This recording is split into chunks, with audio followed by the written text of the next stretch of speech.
O meu papel como crítico não é descobrir a grande verdade do filme, não é interpretar o filme da maneira correta, da única maneira que existe. Isso não existe. Inclusive, eu já falei sobre isso em alguns outros vídeos aqui do canal. O meu papel como crítico é propor uma perspectiva sobre aquela obra. Até porque no cinema e na arte não existem verdades científicas que devem ser impostas. O nosso papel como crítico e como espectador é muito mais o de estudar o efeito do cinema no mundo, o efeito da arte no mundo, o legado do cinema, o legado da arte, do que definir o que é certo e o que é errado, do que tentar traduzir o que o autor da obra quis dizer. O legado de um filme não é definido pelo que o seu autor quis dizer, é definido pelo efeito que o filme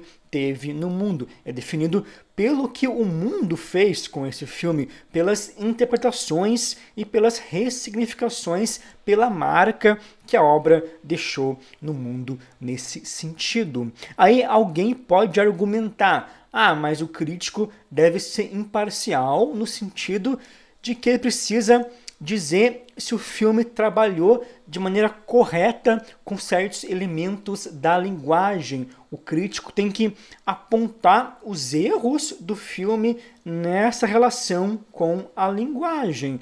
O caso é que o cinema não possui regras científicas. Inclusive, os grandes filmes geralmente quebram regras da linguagem, quebram regras de linearidade, quebram regras de causa e consequência, quebram regras de eixo na sua decupagem. A Claire Denis, por exemplo, que é uma diretora francesa, uma das maiores diretoras do mundo, a Claire Denis constantemente quebra regras de eixo na hora de filmar uma cena, que é aquela regra que diz que a câmera tem que se manter no mesmo eixo de 180 graus para os personagens e para os objetos se manterem sempre de um mesmo lado para não confundir o espectador.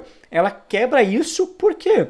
Porque ela quer justamente deslocalizar o espectador na cena. O Terence Malick, que é um diretor norte-americano, ele quebra regras de linearidade, ele usa jump cuts, ele sobrepõe ações e falas. O Godard, então, construiu a sua carreira inteira quebrando esse tipo de regra.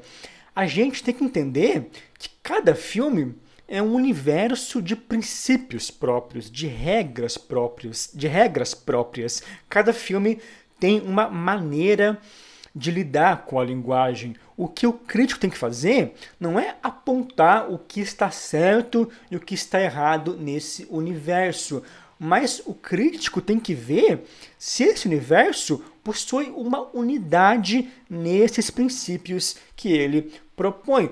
Porque para você seguir ou para você quebrar regras, você precisa de uma unidade. Você precisa definir princípios que o seu filme irá seguir.